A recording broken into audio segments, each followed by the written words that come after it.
Hello, everyone. Welcome back to the Flight Operations Standards Podcast. My name is Casey Meeks, Technical Standards Captain, and here with Chris Dillon, Airbus Program Standards Captain. Chris, how are you today? Good. How about yourself, Casey? Real good. Hey, Chris, today we're going to talk about Vol 2 Rev 77. Pretty small change, but why do we have this revision so closely timed with Rev 76? Well, simply stated, it's a timing issue, Casey.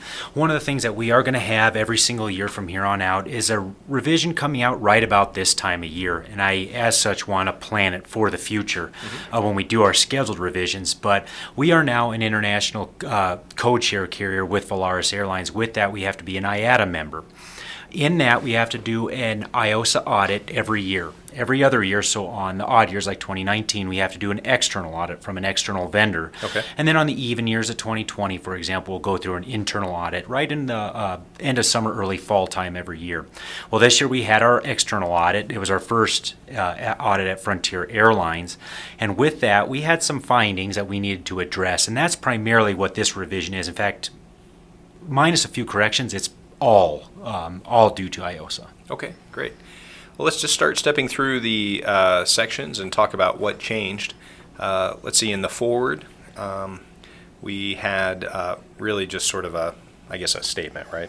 Absolutely. We've added a few statements when you look into that forward section. Simply, it's a requirement by us. They want to make sure that we have a defined process and procedure for creating Airbus procedures and checklists, meaning our own airline checklist procedures. In that, we had to add clarifications in there as to how we go about the accepting of Airbus manufacturer recommended practices, as well as any other ways we want to make sure we use human factors. Things we really have been doing for quite a long time, but at the same time, we never really had a documented process for. Okay.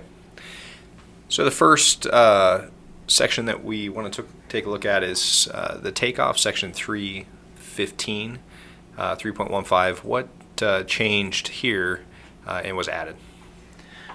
In this section, we added just a few minor paragraphs. One talking about aligning in the takeoff phase, right at the beginning of the takeoff, section 3.15, reminding that crews that avoiding the asymmetrical thrust when you're doing that turn onto the runway is a really good practice. It's poor practice to use asymmetrical thrust when you're lining on the runway, especially on those steep turns, because if you don't ensure you stabilize the engines at 50%, you will have asymmetrical engine acceleration on the takeoff. So one of the standard practices in Airbus is using both engines at the same time versus asymmetrical in those types of cases. The second one is providing additional guidance, allowing crews to understand that there is a certain amount of runway allotted by AeroData for alignment on the takeoff roll.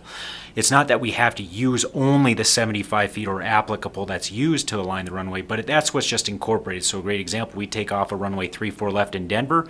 I'm not going to use 90-degree turns. It's just uncomfortable and it's hard on the nose. I understand that I'm going to use more than maybe 75 feet by a little bit, but I know that I have a little bit of allowance.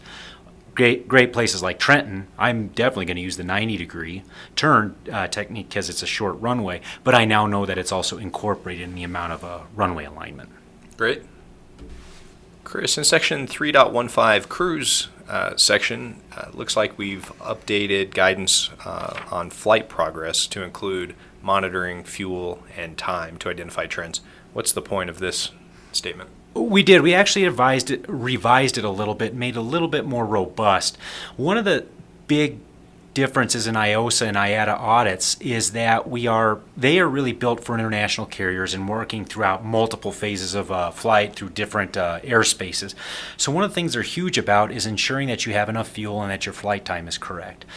I am actually a real big fan of this audit process because it is making our procedures and our policies more robust. And they do have a good point that when we're in cruise, minus Class 2, we never really had. We do have a flight progress monitoring presently, but we just wanted to make it a little bit more robust. And obviously, IOSA has told us we will make it more robust. Okay. But what we're telling crews is that you really need to ensure that you are monitoring your fuel and flight time. The goal is to identify trends, whether maybe we had heavier headwinds than we anticipated, we're burning more fuel, or maybe we had to go to lower altitudes and we're taking more time, which equals more fuel, and we need to coordinate with dispatch as to if we should continue, maybe look at diversionary precautions, things like that. Okay. Obviously, Chris, we do that in Class 2 nav. We have a very specific procedure for that. But how are the crews expected to do this practically when flying domestically? We've left this out as a technique. The thing that we have to carry about the SOP is that you actually monitor the fuel and the flight time. Whether you document it or whether you use a different technique to just verify your fixes is totally up to each pilot's techniques, except for, and like you mentioned, in Class 2, it's very, very proceduralized, and that is a requirement that you document it in Class 2. That has not changed.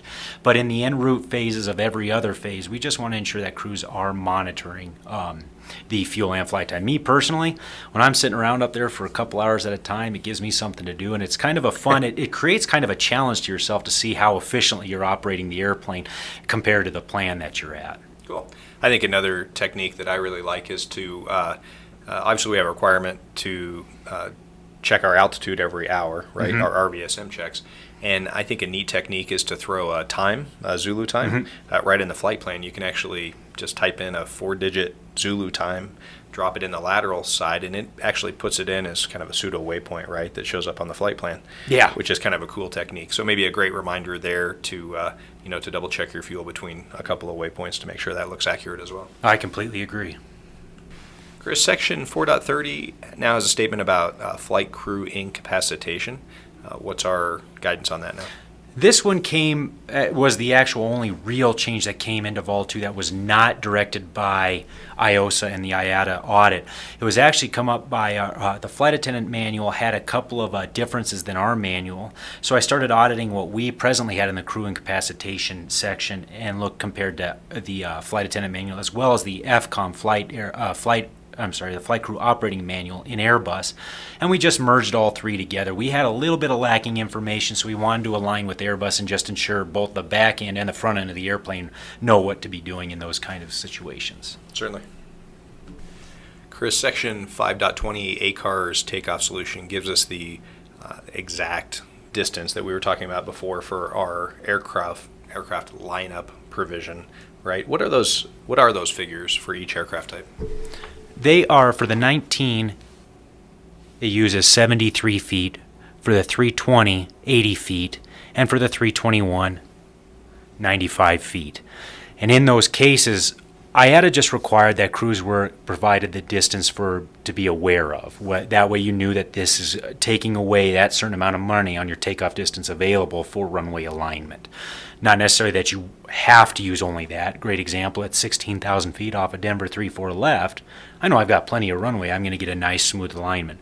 When as you go into Trenton, you know that yes, I am using a little bit of runway up. And I might use that 90-degree turn so I don't use additional runway, especially when it starts getting to be an icky day and the runways may be contaminated. Great point. Chris, Section 5.20 ACAR's PDC, looks like that was just updated to include the new format for the PDC, correct? Yep, absolutely. Okay. And what are the big changes, obviously, to the PDC format? We talked about that before, but what are those changes specifically? We did just a real reformatting to make it a little bit more obvious when you had an ATC reroute, where the squawk was, if you had an edict, things like that. We have had a very positive feedback from the line on this reformatting, and now just in Vol 2, we've added all the explanations so that you know exactly what you're looking at your PDC. Great. Section 545, adverse weather. It looks like there's just a note now reminding crews that the actual de-ice, anti-ice card is available separately and digitally on Comply 365. And that was because I guess there was some concern that the version that's available in Vol 2 was a little bit hard to read, right? It was a little bit fuzzy. So I guess why is it even there if it's hard to read? Interesting question, Casey. It's kind of funny. The FAA approves that card as a reference card, but we approve it in the adverse weather section of Vol 2. So the form itself has to be incorporated into Vol 2. We don't want it to be easily used there because that means you've got to go into the manual, open it up, find Section 545, find the checklist. So we've made it easy by, of course, for this last year, we're going to have it printed in the aircraft, and we also have it digitally available for you, real easy referenced off of the EFB under the checklist section. But the actual approval is in Vol overall too. So one of the recommendations we had was to add just a reminder at the bottom that, hey, it's actually visible in the checklist section of Comply 365, because people look at this and say, oh, it's all small, it looks real small. And it's just because that's where the FAA just blesses it essentially. Yeah, and I guess really that kind of comes down to how we author manuals. That's really an image that gets put in and it gets degraded over time as we copy that over multiple times. But yeah, the real expected usable version is a separate card available electronically or physically. Absolutely. Great. Chapter 10, bulletins, reindex. Any change in the data there, Chris? No change at all. It's just a re-indexing. Ironically, the FAA, our POI, Jack McLaughlin, just called us and asked, hey, I don't understand which number this is. Which number does this go to? And I looked at it in our indexing section. I said, holy smokes, we've just been throwing these in for quite a long time and never really chaptering them. So I spent a couple of days with TechPubs just re-indexing all the bulletins so they're easier to find. Excellent. Chris, do you have any other parting thoughts today, things that have been on your mind? I do. I always like to mention just one little nugget of SOP at the end of these. And being on the ASAP ERC group, over the last month or so, we've seen a little bit of an increase in altitude deviations due to crossing restrictions that have dropped out of the FMGC. I'd just like to sit here for a moment and just remind everybody, we do realize there is a limitation to the Honeywell FMGC, that if you set in your approach and your arrival and your approach, and you put in all your expected altitudes, brief the approach, validate it, ensure it's all right, and then air traffic control gives you a different runway, you change that runway, the limitation of the way that it restrings the SID, it will drop, the star, it will drop all those expected altitudes out. Okay. And we do have an SOP to avoid that, and this one came in way back about a year and a half ago. It's the last minute runway or approach changes. That SOP is designed specifically for these types of issues. Remember, if you set up the approach, you validate it, and you do a briefing, and then subsequently the air traffic control gives you a new clearance for an expected runway, and you change that, there is SOP and guidance that you have to go through the MCDU and validate every fix in there to ensure that the altitude restrictions are right and change anything if necessary. And this is specifically for these types of issues. Okay. And where's that procedure located? It is under 3.15, page 14 and 15. And remember, we do add a reference card on the back of the normals checklist, that last minute runway or approach changes. It's designed just to make sure that you have that checklist to check everything that was covered under that procedure. It is a reference, so you don't have to do it if you feel confident that you can validate it. But if you're newer or you're tired or it's just been a while since you've been in the airplane like myself, it's a really good thing to reference. Cool. Back of the normals checklist, correct? Yep. Yes, sir. Excellent. Chris, thank you very much for your time today. A pleasure as always. We'll see you soon. Thank you.